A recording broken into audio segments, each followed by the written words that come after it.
Good morning. This is actually good afternoon. This is Scott with ReadySquirrel, ReadySquirrel.com, and I'm going to go over a vehicle bug out kit. This is a vehicle bug out kit in its infancy. I'm doing this as much for me, I should say, as I am for you guys. I recently moved from the northeast coast, blizzards, snow, a lot harsher weather in the winter. Now I live in the panhandle of Florida. So today I wanted to start by doing something that I should do for myself, which is basically come up with a bug out kit for a vehicle that's kind of in its infancy. This isn't going to be a high speed, low drag kit with a bunch of stuff you have to go out and buy. I would say 90% of the stuff that I'm going to cover in this kit I had in my garage. I probably could have covered more, but my son went to college out of state and he cherry picked all my gear. So I kind of got left with the dregs, if you know what I mean. So, all right, well, let's get on with this. Let's start doing a gear review. Oh, one more thing. As I was driving out here, I thought I wanted to get some B-roll. I'm trying to, do a better job with my videos, make them a little more entertaining. So I get out of the truck and, the typical B-roll where you put the camera behind, you put the camera in front, you go and you get a good video. Well, I almost got stuck. I actually traded my Nissan Frontier in for a 2017 JK. It only had 1,200 miles on it. Long story, but the thing's in pristine condition and I just about got stuck. I have no gear to get me out of anything. I don't even have the correct jack to change my 33 tires on here. So if I'd gotten stuck or if I break down, I'd be stuck out here. So that's another thing to think about is don't just build an emergency kit, also build an emergency kit for your car, an emergency repair kit, because if you get out here, I didn't think there'd be any water. I mean, we haven't had rain for like 8 days.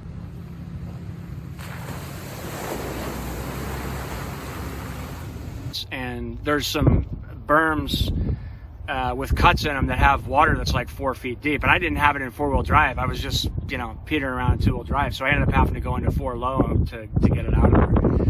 Thank God. And then I had to come back over it, and so I found a smaller puddle to do the B-roll with because I wasn't going to go back over that other one and take a chance of getting stuck. Okay, let's move on. Let's get to the gear, guys. Okay, let's get this rolling. This is my initial or the primary evolution of my vehicle bug out kit. So I always have Nalgene bottles with me. This happens to be my wife's. I grabbed it, it was clean. I think water is going to be a big issue. Water and food to me are like two of the primaries. This is one of the things that I had to purchase. I haven't actually filled it with water yet. I purchased this at Walmart. I can't really tell you if these are any good or not. This will hold 7 gallons. It's Reliance, and I've heard a lot of people say that one of the hardest things that they keep in a vehicle bug out kit is water, because a lot of these containers leak. I would like to eventually evolve to like a military grade jerry can. Okay, food. This is high fat, high calorie, and yummy.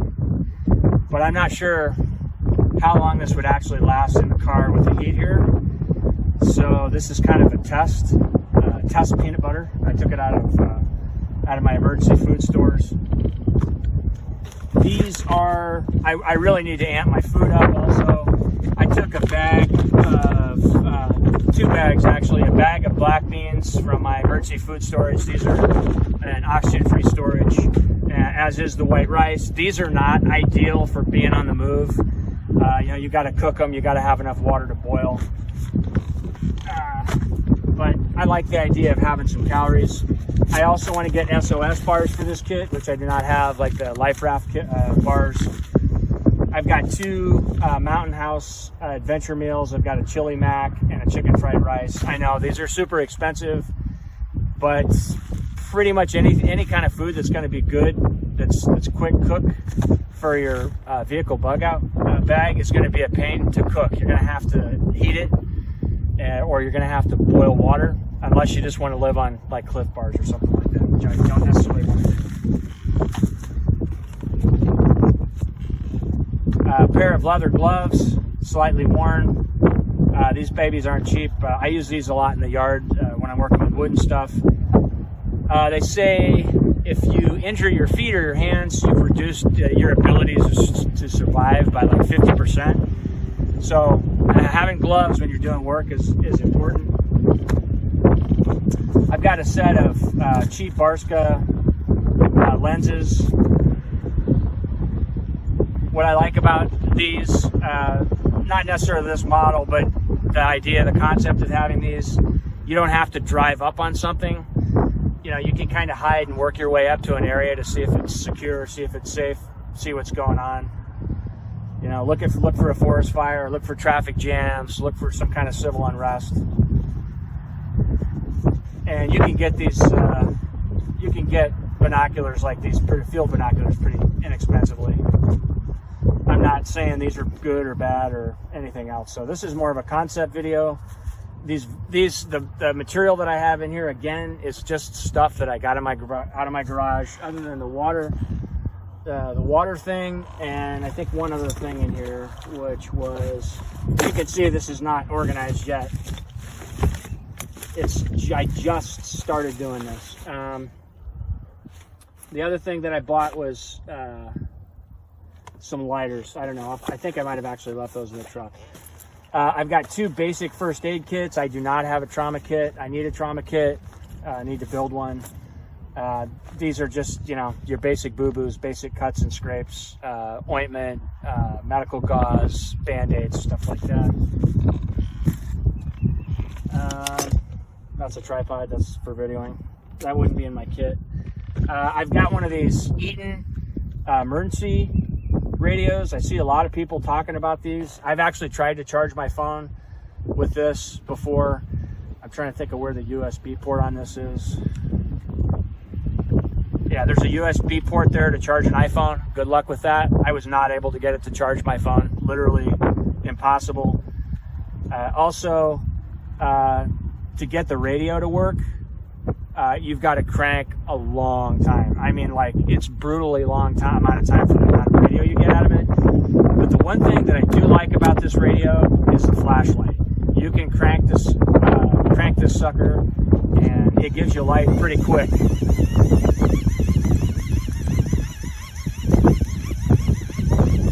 This is also solar, and that's something I need to test. I haven't actually tested the solar panel to see how well it charges. But again, this is a concept thing. You know, a weather radio, if you want to know what's going on with the weather, if you want to know what's going on with the local news, you know, you've got something in place to get that done. I've got a 3 bushcraft knives here for 3 different purposes. A little bit overkill. I love knives. This is a condor knife I've had for a long time. You see I've done some fancy work with it, got a sheath for it. This is a seriously thick blade. I don't necessarily like the profile, but what I love this knife for is for batoning and splitting wood. It does a really good job. This blade is really heavy, it's really thick. It's a full tang knife and pretty inexpensive. I don't know what they go for now, but Condor has some fun, cheap knives. This is a Maracniv or Mora knife. You can see that I've done some custom stuff with it. I do quite a bit of carving, wood carving, hand carving. This is my go-to knife. I love this knife. It's considered a Scandinavian Sloyd knife. These things are super cheap. The handle used to be, you know, the typical Mora red. It's been sanded. I think I used milk paint on that. And it was all painted out, but that's all distressed just from use. These are outstanding carving knives for an outstanding price. I love Mora knives. I love them. So this is for small work. I would use this to cut line, to cut rope, to shelter build, to build small, wooden tools around camp. Super sharp, but outstanding. I would not baton wood with this. I mean, I guess you could in a pinch, but you got a pretty good chance of snapping the blade. And here's another Mora knife. It's actually the same blade, and this was me getting creative. I was trying to do a wood preservation technique. Oh, it's Japanese. I can't think of what it is offhand.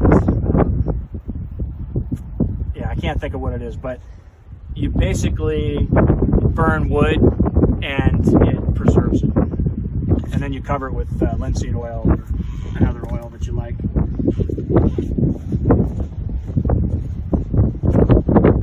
Okay, the next thing I've got in here is a stainless steel cup. This gives you it's not double walled. You want to make sure you've got something stainless steel and single wall that you can boil water with. So I can take this and I can I can make instant coffee with it, or I can pour in some water, boil it, and pour it in my freeze-dried foods. I actually would like to have one of the full lidded cups, the single wall cups. I need to order one, but this was handy at Wally Mart. This is one of those other items that I bought because my son took my cook kit. So this is what I've got right now, and you know what? It'll work. For emergency fire, I do have a kit in here, with a fire starting kit with a striker, but I also have a Bic lighter. After tracking a lot of the professionals, I think having a lighter is a really solid idea, especially if you don't have a lot of time or if it's raining. It just kind of gives you a leg up. You've got a lot of sun protection, and I would have a long sleeve shirt available, and I would have some pants. That's another thing that I don't have in my vehicle kit that I need long pants, because I don't ever wear pants here. I mean, it's so hot. I'm sweating just sitting here talking. So, but still, you want pants, because if you got to go bushwhacking, it keeps the bugs off. It keeps you from getting your legs scraped and stuff like that. Okay, I've got a super lightweight, super long spoon that it gets down in the freeze-dried meals, so you don't have to get it all over your fingers. This is super lightweight. It's not a must-have, but man, is it handy. A lot of the ideas and stuff that I've got here, I actually got from hiking the Vermont leg of the Appalachian Trail. I didn't hike the whole thing, but I did 110 miles, and we did, I think the 10 miles was the least we did in one day, and 18 was the most we did. And I tell you what, I have weak ankles. My knees are shot just from being active when I was younger. That 18 mile day about took me out. And that brings up another issue, which is pack weight. You don't want to be carrying a 50-pound survival bag, I can tell you that right now. Unless you're, if you're super young and super fit, like 1% of the population. Contractor grade trash bags, if you're into survival at all, you've heard all about these. You can build shelters with them. You can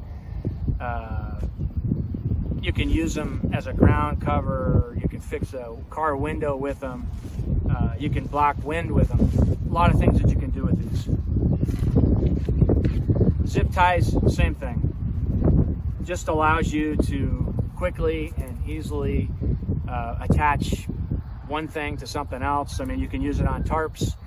I do not have a tarp yet. That isn't yet another thing that's on the list. One of the things that I want to shift from, well, I've been thinking I want to shift from a tent.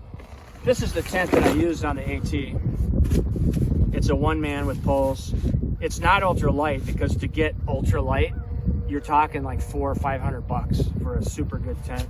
I think I paid $65 for this thing on Amazon, and it actually worked. It was good. I slept in this every night. The thing I like about a tent is it keeps the critters out. And we have rattlesnakes here, we have copperheads, we have cottonmouths. Occasionally, I guess people will see rattlesnake. There's a rattlesnake that's actually related to the western diamondback, but I see snakes in my yard all the time. I have yet to see a poisonous one, but I see them a lot. So there's a lot of snakes here. So you want a tent.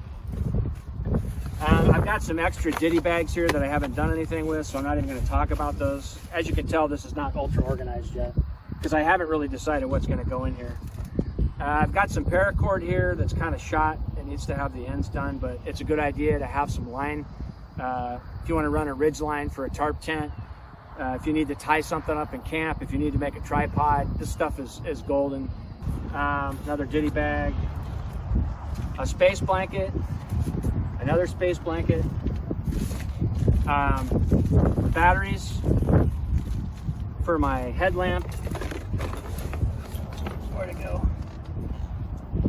Batteries for my headlamp, and I also have a mag light. I've had this mag light since I got married. This will be June will be my 26th anniversary, so that shows you how much this thing's gotten used. Somebody actually had her names engraved on it. My wife had it in a cabinet, so I'm like, hey, I might as well take it out and use it. But nice mag light, but it was free. Somebody gave it to us as a wedding gift. And this is an Energizer headlamp. This is a concept thing. Again, I don't care what kind of headlamp you get, but I personally think that these headlamps are far superior to a flashlight because it's hands-free. You can use it as a light inside of a tent or a shelter. I really like the headlamps. But I have a backup of a mag light. Okay, this is a kind of an ultralight sleeping bag. It's super small. It's like, you want to talk about claustrophobia. There was one night on the Appalachian Trail where I actually slept inside this because it got so cold. But most of the time I just use this to lay on top of. And I'm really interested in alternate sleeping methods, but I haven't gotten out and purchased them yet. And bivy sacks, shelter. What am I trying to say? Tarp shelter. What's the other one? It's the thing that you tie and it hangs from tree to tree. Oh my gosh, I can't think of what it's called. Hammock. Yes, I'm extremely interested in hammock camping. So this is what I have now. It's my bedding. It works. This is an REI rain jacket that's been around the world and back. I've sprayed it a couple times with water repellent. It's in a stuff sack. It's hooded. It zips up. So this acts really well as a wind barrier, keeps the rain off, and if you've got a long sleeve shirt on, it'll keep you pretty warm. Okay, I've got a MSR stove pocket rocket. There's a lot of complaints with this stuff for a car. I mean, it's a pressurized canister, right? So use with caution when you're storing in a vehicle. I've read that both the lighters and these kind of canisters will actually lose gas and pressure if they get too hot. We don't even want to talk about exploding or any of that stuff, but this is what I have. This is what I'm using right now. You might want to look into a Nesbitt tablet stove or something like that. The only problem with those is they don't give off a lot of heat. The thing about this bad boy is it gives off pretty good heat if there's not a lot of wind. If there's a lot of wind, you basically have to build like a little shelter around it somehow. But you take this little stove right here, and it just screws right on the top of it, like that. And then it's got a valve, just like a Coleman stove. Open it, light it, set your cup right on it, fill it with water, and it'll boil water pretty quick. These are super, super handy. Not as handy as like a Coleman stove or something larger, so depending on what your bug out vehicle is, maybe you want to go with the full stove, I don't know. This, I've got a 2-door Jeep, and it just doesn't have enough room for me to start, packing too much stuff like that. Oh wow, that feels good, it's super cold. But I mean, I don't know, I've just always been fascinated with these little stoves. Just literally, like, so small. So small. Whoops. All thumbs. I've got a backup switch in here. Milwaukee. Looks like I got company going by me. Check to make sure they're not wacky. I've got an emergency whistle. I gotta be honest with you. I don't know. I have an emergency whistle. I guess these are good for communicating. That's one of the things that I don't have in my kit is communication gear. I like the idea of ham radios. That's probably the direction I'd like to go in, but you know, it takes green to do that. So I've got a compass in here. So what don't I have in here that I need? I don't have a paper map. I need a paper map. Everything I have is on my smartphone, which I'm now using to video. If that smartphone goes down, yeah, I'm not gonna have a map. So that's something else that I need to look into. So far, that is what I have in my vehicle bug out kit. That is what I had in my garage, minus the things we talked about that I bought at Walmart. So I'm gonna build this from here. So I bought this stuff, some of the stuff at Walmart, 90% of it came out of my garage. So now I'm going to start building the vehicle bug out kit that I want. I hope this helps you guys. I know this is not perfect, but I hope it kind of gets the juices flowing. If you can think of anything that I missed, let me know. Let me know in the comments. Okay, that's all I've got for today, guys. Thanks for watching. I'll see you next time.